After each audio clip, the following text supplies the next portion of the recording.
Hello everyone, welcome back to our series going through the Torah from the beginning. We're up to Parshas Vayeirah, that's in Genesis chapter 20. So we're halfway through Parshas Vayeirah. We've spoken about the three angels coming to visit Avraham and what their jobs were. That's what we did last time, right? And the destruction of Sodom and the birth of the Messiah, of the Mashiach, basically coming from a very dubious circumstances, the relationship between Lot and his two daughters, and the children that they bore were the ancestors of Mashiach, the ancestors of Ruth, who was a great-grandmother of King David, right? We spoke about the very significance of that, the idea of the Messiah having to be someone who can relate to people on a very low level, the antithesis of perfection of what the Jewish people stand for. Yeah, he has to have that in him in order that he can reach down to the depths and bring people up. That's the idea there. Yeah, so let's get on with it. Let's get on here. I knew I kept doing that. Okay, so this is chapter 20. So we're going to try getting through, I think, to chapter, what's happening here? To chapter 22, I think we have to get to. Right, so after the story of Lot, then we, of course, we'll open the Rashis here for anyone who's interested in seeing the Rashis.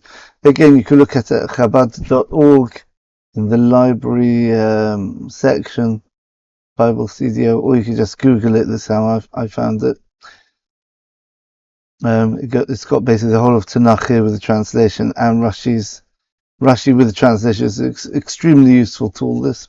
Okay, so let's get on with it.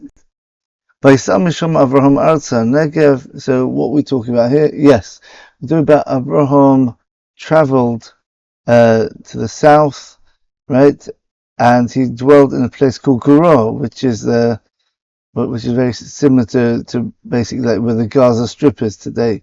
The place of Gerar is where the Philistine or the Philistines lived, right? And again, just like the story we had in, I think it's chapter 12 or something like that, in Exodus, in Genesis, we had the story of Sarah being captured by Pharaoh when they went to Egypt. Got the same sort of thing going on here. Avraham said about Sarah, his wife, she's my sister, because he was, Rashi points out this time round he didn't ask her permission if he could lie about being her brother, because he knew that she was taken to the house of Paro through that, right? And Sarah wouldn't want that to happen again. But Avraham said, I have to do it, otherwise they'll kill me. If they know I'm your husband, there's a big danger they're going to kill me and take you as a wife or wife of the king. And indeed, that's exactly what happened, right? Avimelech took Sarah, and he wasn't able to do anything with her. Again, God protected Sarah. God came in a dream to Avimelech and he said, I'm punishing you. You're dying because of the woman, and she's a married woman. And Avimelech didn't touch her, right? Because they had some sort of a very strange affliction where certain cavities or orifices were blocked, so he wasn't able to have a relationship with her, as well as other very unpleasant effects of this disease which they had, and his whole household had it incredibly, right? It was obviously miraculous, right? And then he says, so he calls Avraham in, and he says, "What are you doing? You told me that she was your sister, and I I was totally innocent, I was just wanted to have a wife. Kings have wives. Your sister, very nice. Well, good shidduch. Brothers-in-law with such a holy rabbi, Abraham, whatever, right? So I didn't know anything wrong. And basically, this is Avimelech speaking to God. Actually, quite impressive that he had a sort of a prophecy, communication with God. Right? I've done it with a total innocence, right? Innocent heart. And I didn't do anything physically with her. And God said, "Yeah, I know that you did this with the innocence of your heart. That's true. Yeah, but the truth is, when it came to touching her, you would have touched her, right? If it wasn't for the fact that I stopped you, right?" Again, if you're not quite clear how it comes from the words here, look in Rashi. A lot of what I'm saying is Rashi, right? And then he tells Avimelech, you know what you should do now? Return him to Avraham. Return Sarah to Avraham, and he'll pray for you, right? And don't think that he'll say, "Oh, look, this person's just defiled my wife." Right? Why should I pray for him? No. He's a prophet, and he knows the truth that you weren't able to actually do anything with her, and he'll be much more happy to pray for you. Right? But if you don't, you should know you're going to die from this disease which you've got. And Avimelech got up in the morning. Everyone was terrified. They're very terrified because they all had this affliction as well. So they knew that it wasn't just Avimelech crazy rantings of someone who was just had a bad dream. Right? And then Avimelech called to Avraham and says, "What have you done? You've caused a great sin on my nation." Right? And Avraham said, "Yeah, because I said when I came into the town originally, they were asking, what is this? Who is this woman? Is it your wife, your sister? Who is it?" So, excuse me, what sort of city is this? You got a guest coming into your town. What do? You ask him, do you have somewhere to stay? Do you have food and drink? Right? But instead they were asking, "Oh, who is she?" So, "Oh dear, it's one of those towns. It's going to be like Mitzrayim again, like Egypt." So basically, he had to tell the lie in order to save his life. He was scared they were going to kill him if they discovered that they were married. That's what he was worried about. Okay, that explains why he did that lie, because in order to save him in any place they went. He asked Sarah to say, "Just tell them that you're my sister and we should be safe."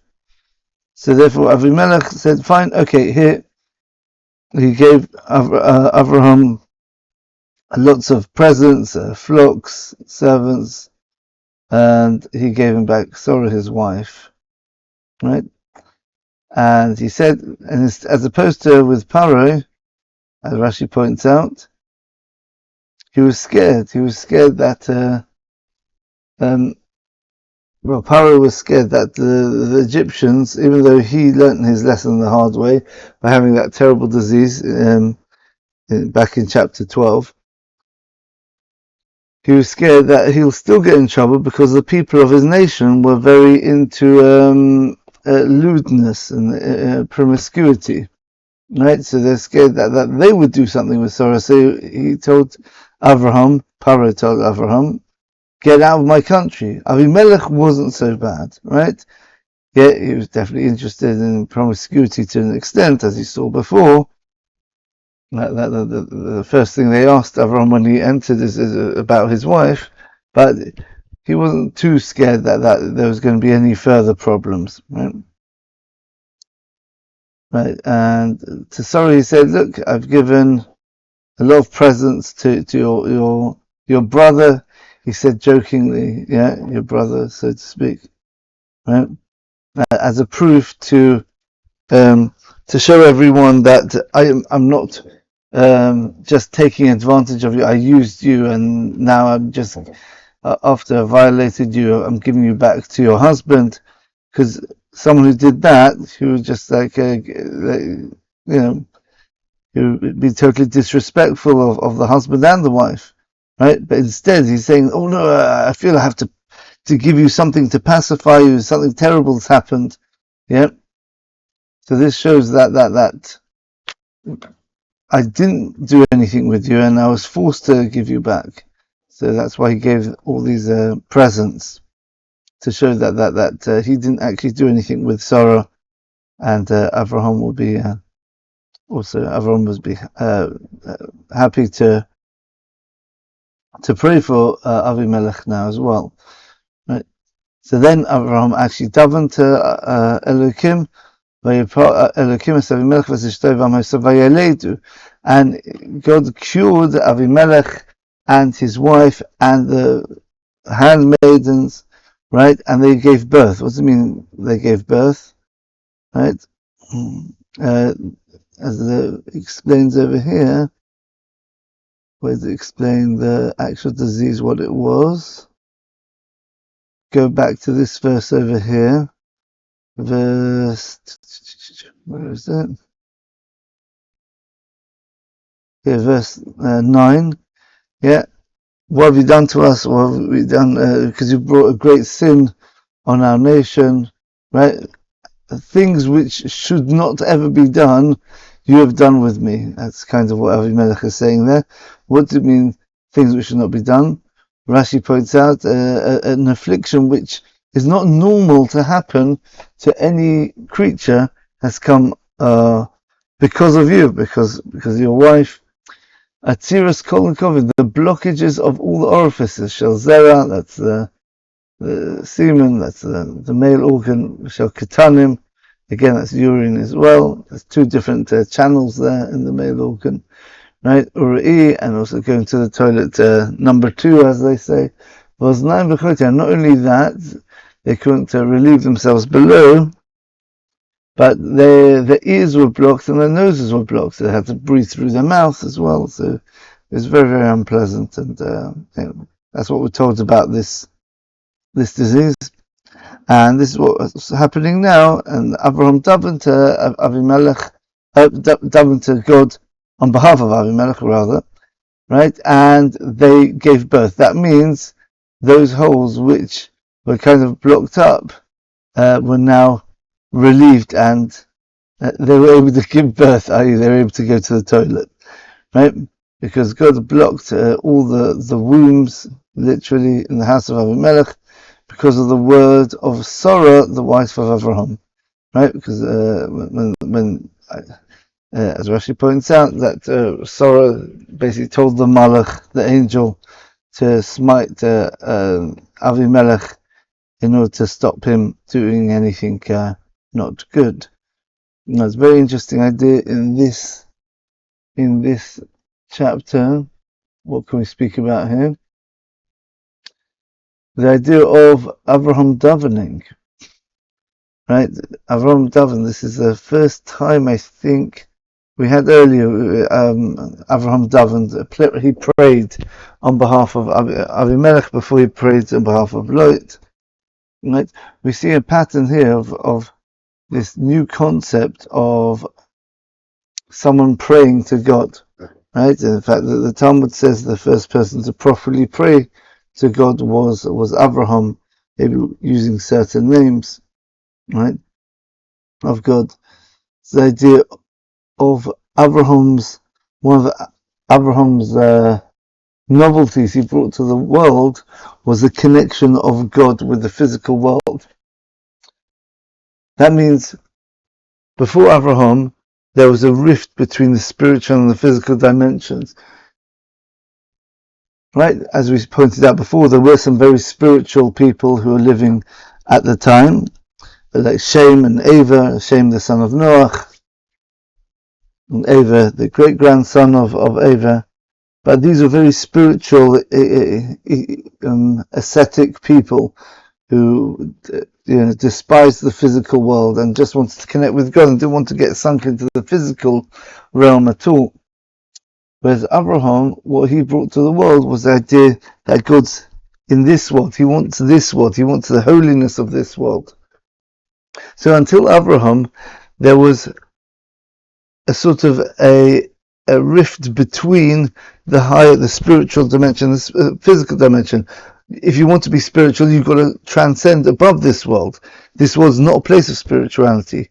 Avraham is the one who takes this blockage, so to speak, in between the high and low worlds, and he undoes it. He unblocks the channels. It's very interesting. This sounds very similar to this idea of the Avraham praying to unblock the channels of Avimelech and his household. Interesting. And we're going to see coming up now, because he prayed for that, God unblocked Sarah, and Sarah was able to have a child as well, which is going to happen just in the beginning of the next chapter. The idea of tefillah, one of the words of tefillah, let's just show this word, Vayispalel over here. Vayispalel. You see in the middle, the root letters are Pei Lamed Lamed, which means Pilel, right? It's also from the word Pesilo, if you see the Tov Pei Lamed, even the Tov's part of it, but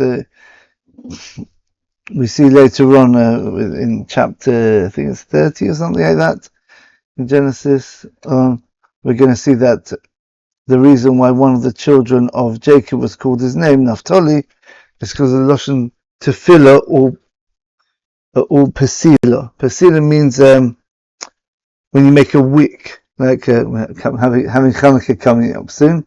So we're going to take our wicks and we're going to dip them, put them in the oil, and we're going to light them. The way that wicks work is to get lots of strands and you sort of twist them together until they make like a little wick. It's a bit like how ropes work as well. You're just twisting something, twist. Pesalto. Pesalto means a twisted person, right? Imikesh tispatol, and with a twisted person, you act twisted with them, like when King David speaks about the way that God acts with people, right? With a straight person, you act straight, God, and with a twisted person, you also act in kind, twisted with them. That's the word pesalto. Pesila is a twisted. So the Medrash says that until Avraham came along, right, there was I can't remember, there was a kesher, there's a knot, so to speak. So imagine a line running from God down to us. There was a knot in it, right? So Avraham Avinu, Avraham our father, came along, and then Huta kesher. Then this knot was undone. That means he untangled the blockage. That means that till now there was a natural blockage between the physical and spiritual dimensions, right? So that's the idea of praying. Praying is the idea of realizing that God is in charge of the physical world, and you pray to him to give him, to ask for his spiritual input to give you abundance and blessing in the physical world. That's what prayer does. It asks for a spiritual, right? Obviously God's the master of the world, so to take his spiritual energy and convey it down to us in the form of physical abundance. So essentially, prayer is connecting the spiritual to the physical in a certain way. That's what prayer is. And that's the whole message of Avraham, that God is involved in this world. Pray to him. Pray to him for your physical needs, right? That's why people make the mistake of thinking that when we pray, we only pray to God for the big things, right? For this, right? For a new job, or for a spouse, or for children, right? But what happens if you've got like a bit of an itch and you just can't get rid of an itch?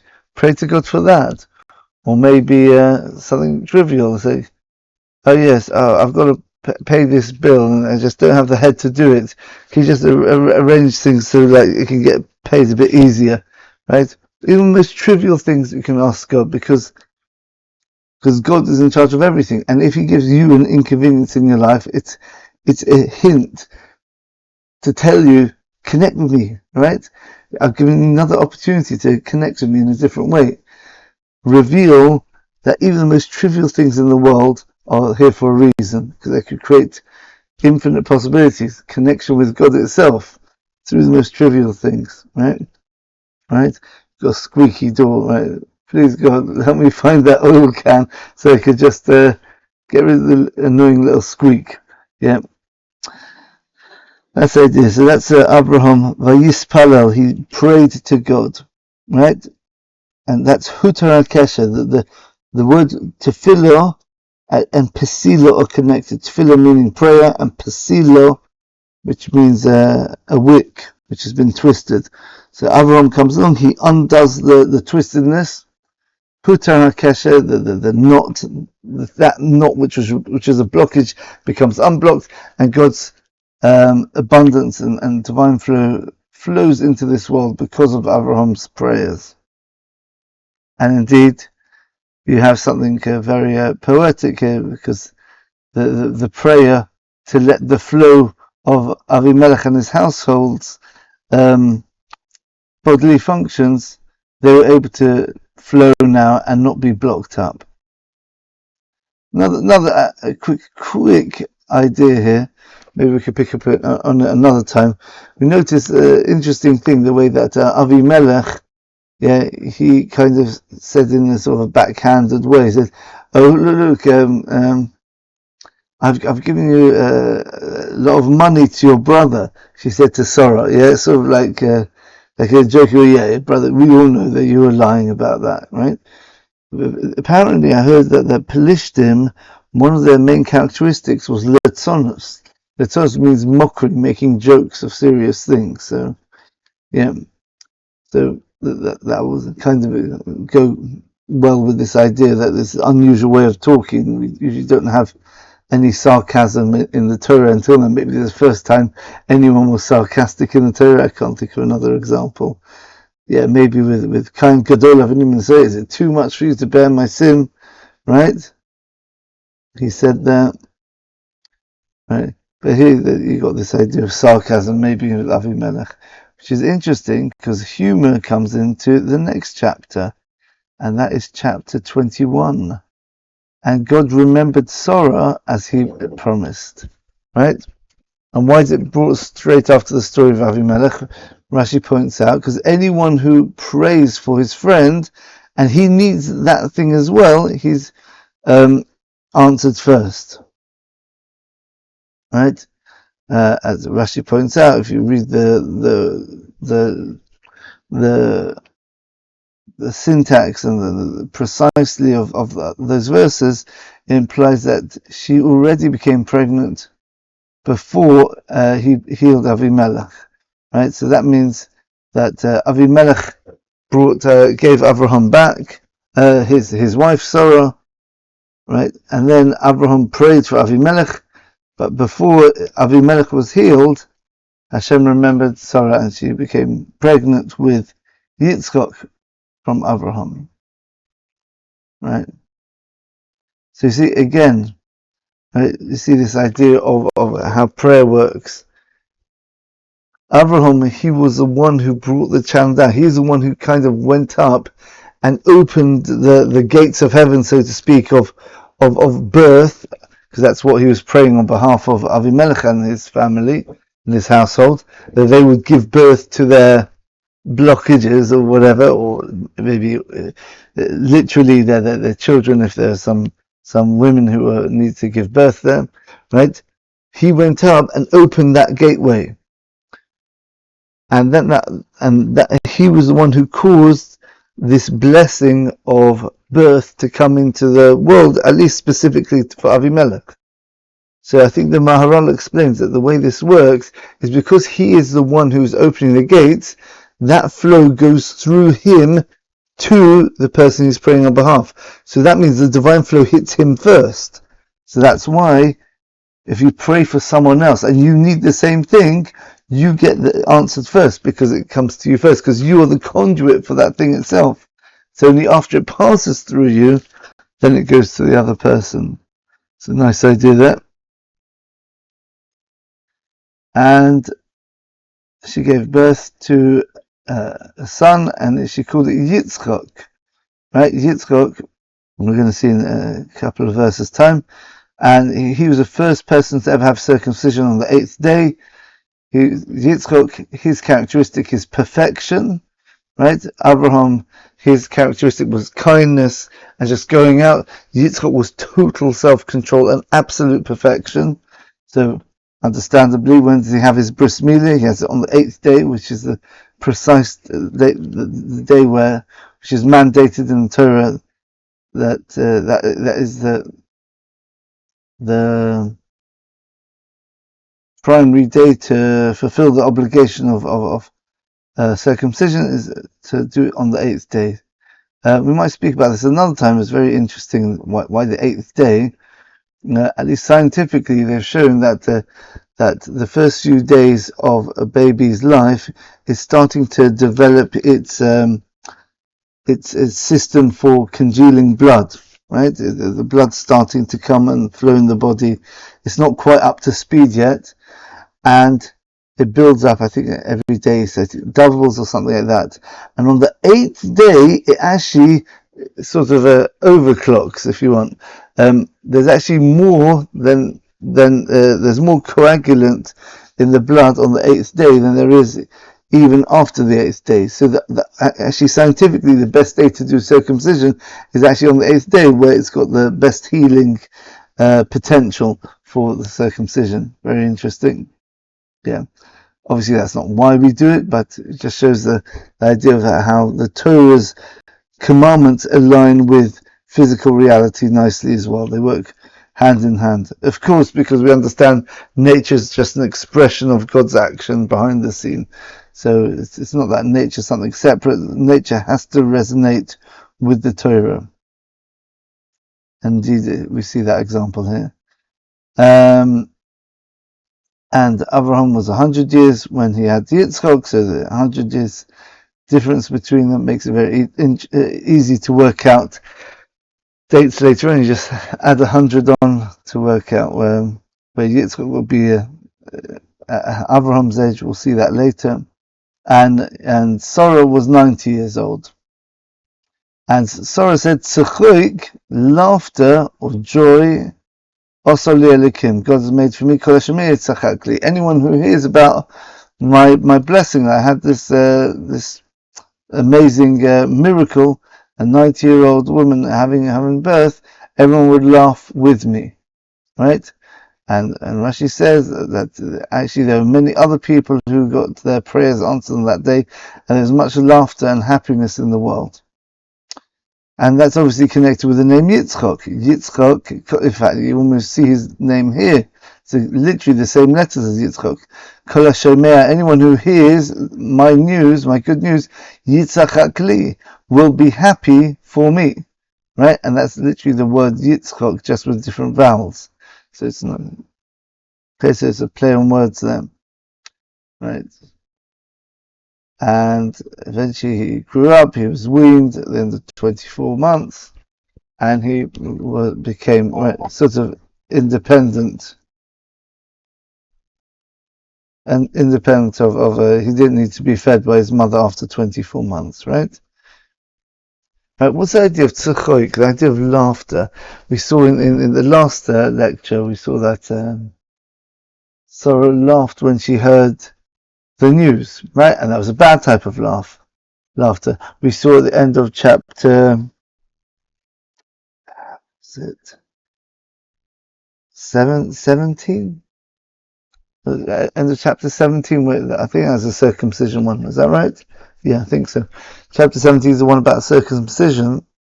We also mentioned there that Avraham, he fell down when God told him originally that he would have a child, Yitzchok. Vayipol Avraham al panav Vayitzchok, and he fell on his face. He collapsed Vayitzchok, and he rejoiced. Again, the word Yitzchok. There seems to be a lot of something not just coincidental. There seems to be something very deep and profound between the idea of Yitzchok, Isaac, and laughter. Right? So I've heard some ideas from Moshe Shapiro about this.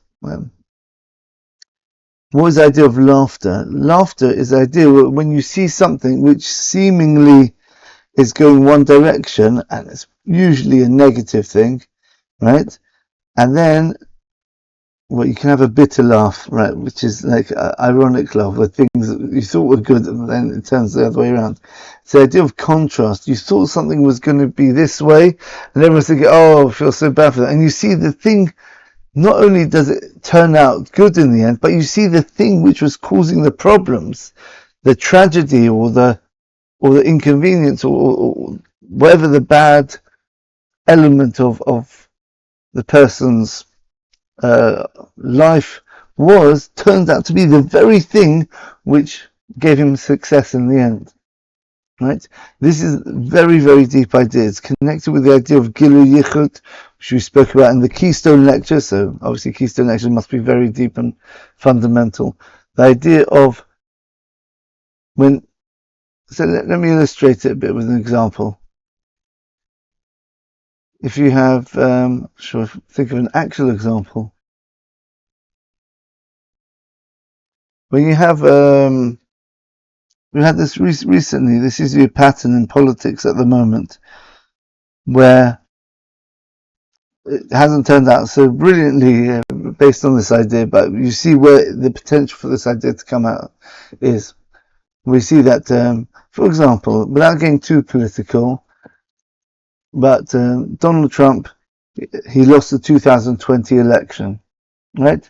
And we think, oh, this is a disaster, and you have all the people who are against Trump, and I think Trump is more or less, compared to the alternative, a good person, trying to do good for the world, right? Especially supports the Jewish people quite well, so that's a good thing as well. Of course, that's a very good thing, right?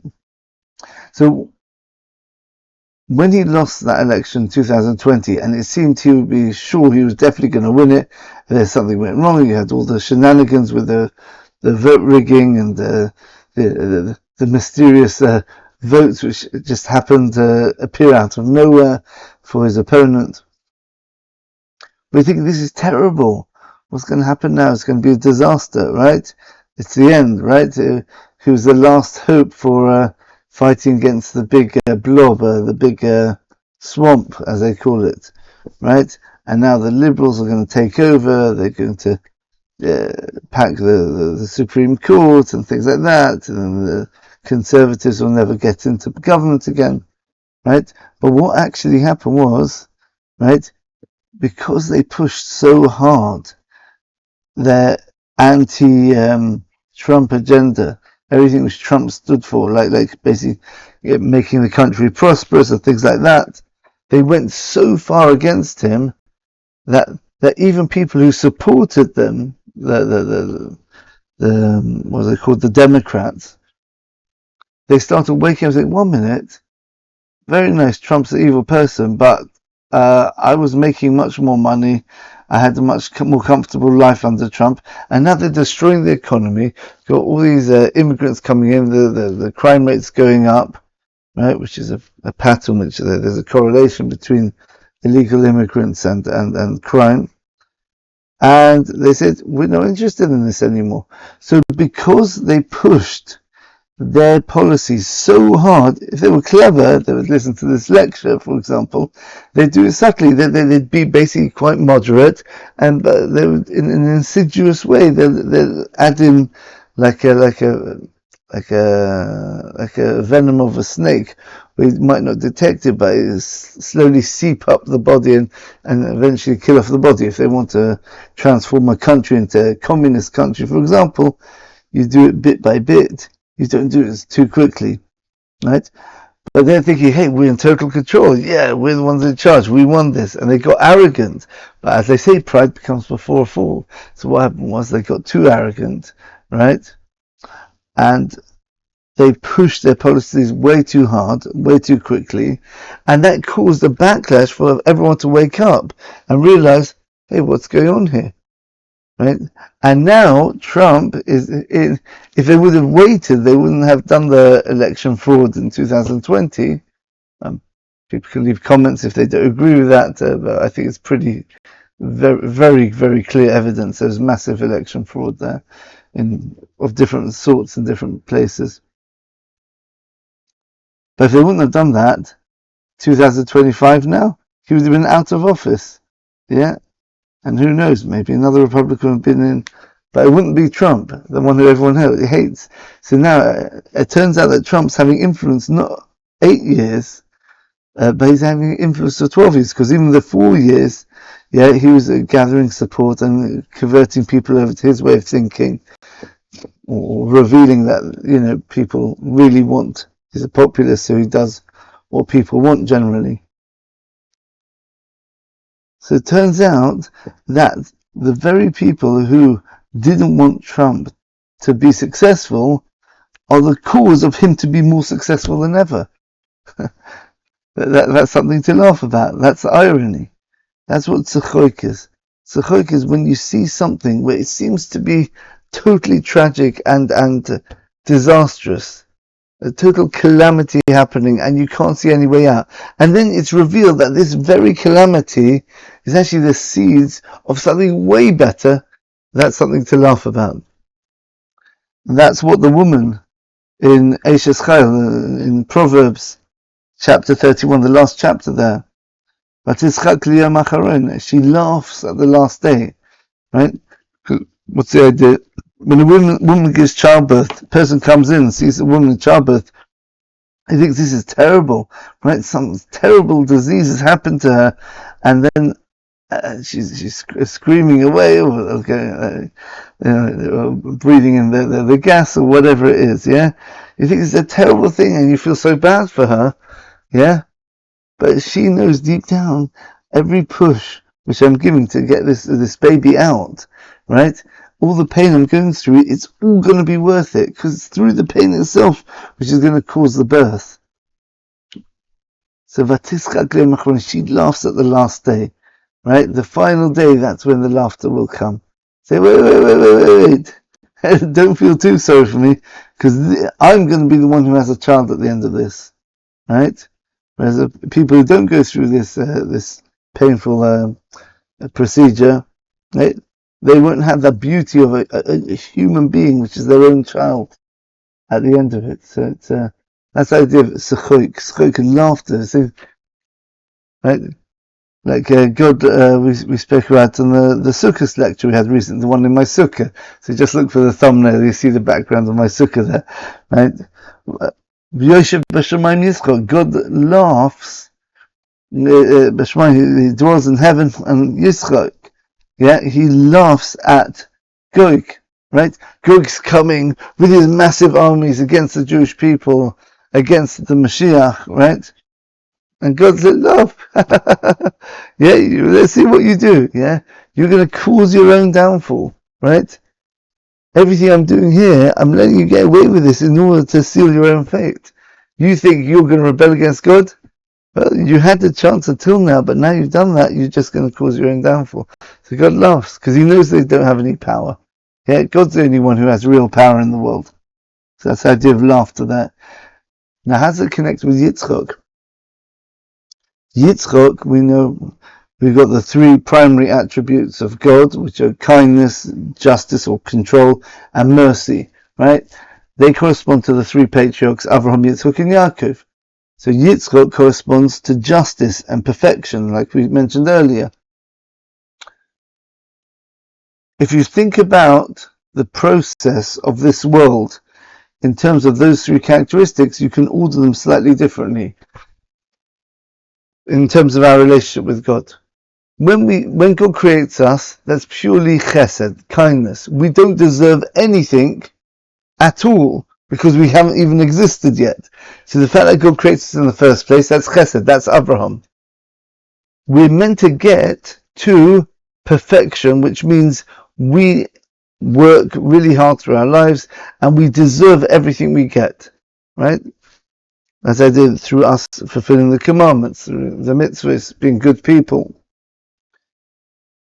So you can look at kindness and justice, or control, or justice meaning measure for measure. What you get is what you deserve.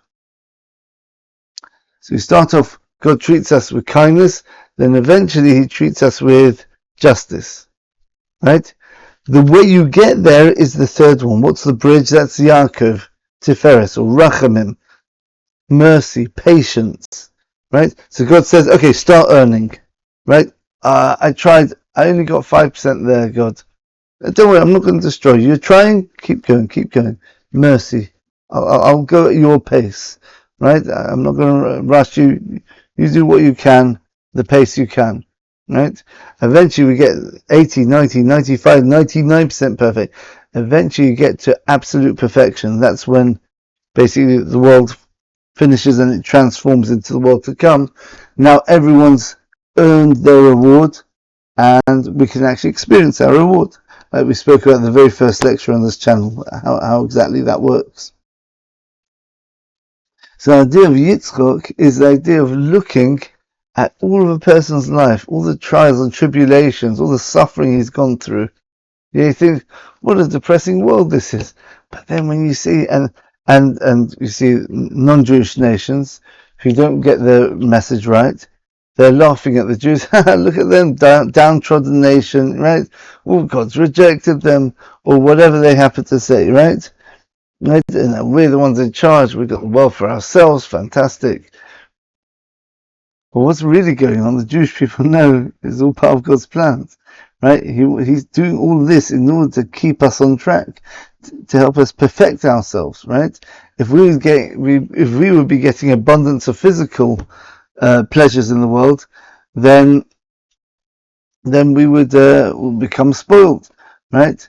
If we become spoiled, we will lose focus. So God makes sure that we don't get too prosperous, we don't get too successful in this world, right? And all that suffering, as we had a whole lecture all about the beauty of suffering, the gift of suffering, right? We had more than one lecture on that, but there was one dedicated just for suffering. The idea of suffering is such a kindness from God because it's the one thing which steals us, which makes us become. It's not what we get. We don't just get the world to come. We don't get a reward. We become the reward, right? You can only do that through changing, and change takes hard work, takes effort, pain, right? Right? So when people look at the Jewish people and say, oh, look how they suffer and everything like that, and it turns out in the end, no, all the suffering was in order to so they can grow, right? And as the non-Jews, they're laughing at the Jews suffering. God says to them, excuse me, you're the ones who are causing them to suffer. You're going to get punished for their suffering now, right? And they're going to say, oh my goodness, we got it completely upside down. Yeah, we thought they were suffering because God rejected them, but it turns out that we were the ones because God gives free will. We were the ones causing the suffering of the Jews, and in fact, the Jews have actually made good use of that. They've actually perfected and purified themselves through the suffering to become perfect beings, right? By serving God despite all the antagonism and the opposition and resistance, right? So it gets to this level, and that's true laughter, which happens at the end of the day. So I think people are familiar. There's a chapter in in Isaiah chapter 53, which literally is that message where you have the kings of the world. The end of chapter 52, going on to chapter 53. The kings of the world are gobsmacked when they see what the final truth is. They think, wow, we thought it was exactly the opposite. And the irony is, they use that very chapter to bolster their own belief that the Jews are rejected. Which is an incredible irony from God. It's beautiful, right? They use Isaiah 53 to say, oh look, they rejected Jesus, right? And he suffered for their sins, right? Right? And that's a proof. Say, look, it's talking about Jesus, right? But we understand that it's talking about us. It's the Jewish people who are suffering because of the sins of the non-Jews. So everything's completely topsy-turvy. It's upside down. Scary. It really is scary. The perfect irony of that shock which the nations of the world, the leaders of the world, seems to be there. We'll see when they see the truth finally being revealed, they'll be absolutely stunned. Because this very chapter themselves they were relying on, and this is a chapter which foretold, come on, wake up. This is going to happen to you. You're going to realize your mistake. You've been reading this chapter. This is the main chapter you read out of the whole of the Old Testament. Wake up and read the words in context instead of implanting your ideas in it. It's just beautiful, the irony, the laughter at the end through all the suffering. That's the laughter at the end. That's Yitzchak. That's the idea. When you get to the perfection at the end, you laugh at all of that thing which you or other people thought were actually things holding you down with it. They were actually in reality the things which were making you grow. That's real laughter. That's why Jews are such good comedians, right? Because we always see the bright side of everything, right? Right? It was something looks this way, you can look at it exactly the opposite if you just think about it carefully. Alright, that's some nice ideas then. Alright, then we have the story of Sarah. Saw again this word tzuchoik, but this is a bad type of tzuchoik now. She saw that the son of Hagar, that was the co-wife of the concubine of Avraham, who's the mother of Yishmael, the ancestor of the Arabs, was playing with Yitzchak. That's nice, playing with your younger brother. Yishmael was 14 years older than Yitzchak. So he's playing with his little brother, but what do brothers do? The big one bullies the other one, so that's basically what you've got going on here, right? But it wasn't just playing, it was metzachek, idolatry, or illicit sexual relations, and murder, right? So he was trying to kill Yitzchak. Right, they're arguing who should be the rightful heir, and as you know from history, it's still going on. The fight between the Jews and the Arabs, who's the real chosen people, I guess. Right.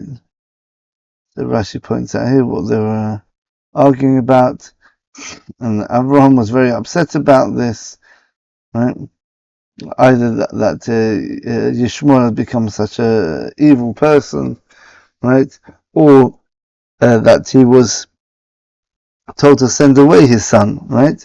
Because remember, Abraham's primary midah is kindness, yeah. So he doesn't want to send away his son into the wilderness, but God says, anything which Torah tells you, listen to her voice. Because through Isaac, through Yitzchak, you will have your continuity coming through him. He's the one who's going to represent your message to the world, right? But don't worry, this other son you've got, the son of the maidservant, I'll make him a great nation as well, because he is your seed at the end. And then Avraham sends them out of the house, and they go, and he was very ill. They ran out of water, and then Hagar thinks that that Yishmael's going to die now, right? And she goes away. Kim Tachavakesh, two bow. How do you translate it? Two bow shots, right? Very interesting, because the middle of Yishmael, and you see this in history, especially with Saladin, with the Saracens, the time of the Crusades. The way they fight, the Arabs, they fight with ranged weapons, right? So they had these horseback riders, and they used to circle their enemies. They used to surround the enemies on the horse while riding horses. They were very fast because they were riding horses. They used to make circles and shoot in the middle of the circle at the enemies trapped in the middle. And obviously, when the enemies tried to go one way, the horse just backed away, and they kept shooting at them. Yeah, very similar to the way that we see the Arab terrorists shooting missiles, right? Right. It's more of a cowardly sort of way of fighting. I guess you don't do the sort of like the Western way, which is coming hand-to-hand combat, getting close and up close and the brutal sword fighting and things like that. take a distance, makes you shoot something and quickly run away before you get retaliation. That seems to be something to do with Yishmael. And it's connected with Yishmael's midah, the more positive attributes, the idea of prayer. Yishmael, Yishmael, God will hear, right? Because they also, like the Jewish people, have a direct link to God. It's much easier for them to connect with God, have a much more natural instinct about what it means to have a connection with God. So I'm a bit tired today. That's the idea of shooting an arrow to the distance, to the far. I'm trying to connect and have an effect. Even though I'm down here on the earth, I can have an effect in the heavens. This idea of shooting the arrow, right? Whereas a sword is you're only dealing with where you are now. Right? Close quartered combat. Right?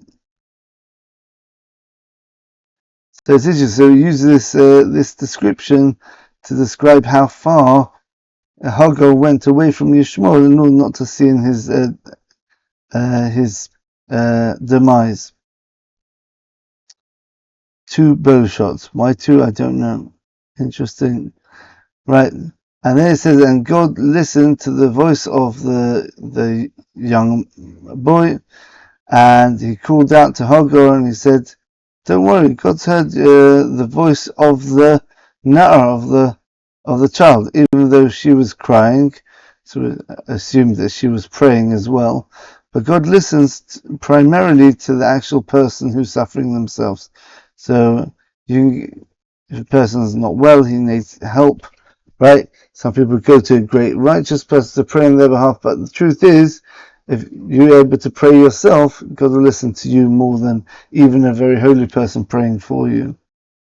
That's the message we get from here, as Rashi points out here. Right?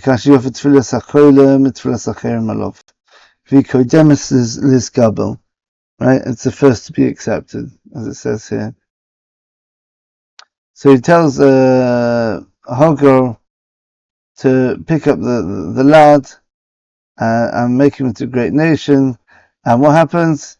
God lifts her eyes and she notices a well of water, and she fills up the flask of water, gives him to drink, and they carried on living. They were still exiled from the house of Avraham, and they lived a nomadic lifestyle, which is typical of Arabs even till today.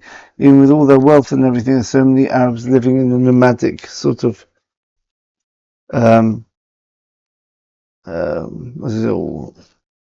uncontained cities where they just travel from place to place, which fits with the idea of Yishmael, the one who doesn't like to be confined by rules or by structure. He's just fine living in the desert. Who else could live in the desert? Amazing. They're able to survive there. We're limitless. We can live wherever we want, right? And unfortunately, that means today as well, they're infiltrating the Western societies as well. We're living everywhere we want, and we're not keeping to your rules either. We're doing what we do in our countries, what we feel like, and we're going to get away with it. And indeed, they are. That's all part of God's plan. That, as we spoke about in one of the Armageddon lectures, 2 of them, number 8 and 9, why God does that. It's in order to shake up the world, right? And get us ready for Mashiach coming. And she took a wife from the land of Egypt for her son Yishmael. And then we have a story with Avimelech coming to Avraham, and they make a covenant between them that they and their descendants and their grandchildren will always be in peace with each other. Right? They did that through the seven sheep, right? And that's why they called the name of the place Be'er Sheva, right? It's the well of Sheva, right? Because Shavua, Sheva can mean 7. It can also mean Shavua, Nishbu. You see the same letters here. Sheva, right? Beersheva, that's what we call it in English. Beersheva, that's what we call it. It's a place where they made the promise, they made the oath between them, right? And it's through the 7 sheep which they made. And then Avimelech went away, and they went back to the land of the Philistine. And then Avraham planted an ashel. There's 2 opinions. What an ashel means either means an orchard, right, to give nice fruits to Avraham's guests, or it means that Avraham planted an ashel, which means a type of a tent, which is actually like a hotel, right? In Beersheva, and he called it there in the name of God, right? B'Shem Hashem Keil Olam, the God of the world, right? So we spoke about this in the converts lecture. What does that mean? Through that ashel, through that guest house, right? The name of God was called for the whole world. Everyone started to know about God because of this. Why? Because after they ate and drank, he said to them, please bless the person who you ate from. So they, oh yeah, sure, of course, Avraham, may you be blessed. No. You think I mean myself? You didn't eat my stuff. You ate the food and these delicacies from the one who spoke and created the world. So bless God. And then people inquired, and that's how Avraham got many people to believe in God and to thank God and have a relationship with God. And then Avraham dwelled in the land of the Philistine for many years. That's 26 years. So for the history, Avraham was 75 when he moved to sort of like the Sodom area, right? That is referred to here as Hebron. Hebron is the place where the Ma'aras HaMachpelah is, the burial sites where the patriarchs and the matriarchs are buried. We'll speak about that coming up soon when we get to Chai Sorah. That's going to be in 2 chapters' time. Very deep idea, that is. What's it called? What's the name of the place? I think it's Hebron. Yeah, it's called Hebron today, or Beersheva. Right, it's a different place, right? So Hebron, he was there from the year 75 until he was 100. Then, after the destruction of Sodom, there was no point being in that area anymore because there weren't many people coming through that area, which is more towards the east and the south of Israel. Then he traveled to the west, where Gerar was, where Avimelech was. That's the land of the Philistines. He was there for 26 years, and that's where Beersheva is. As you see, the name of this place was based on the story of Avimelech making the covenant with Avraham that they wouldn't harm each other, etc. Right, I think we'll stop here. Next time we're going to go into just chapter 22, which is a very important chapter. It's the one of the Akedas Yitzchak, which is the binding of Isaac, where we're going to see the final test of Avraham to show, which reveals the true dedication of Avraham and why God loves Avraham so much. The ultimate test. So, sorry if I'm a bit tired today, but I thought we'd better get a lecture out, and hopefully there's some gems in there which you might appreciate. Okay, please leave a comment, any questions, any requests for other types of lectures you prefer. Hopefully we're going to do an interesting one coming up. We're going to be looking at continue our proofs lecture series, and we're going to be looking at an amazing idea which someone brought to my attention, so hopefully we're going to be looking at that. Okay, thanks for watching everyone. We'll see you in the next video, and all the best. Bye.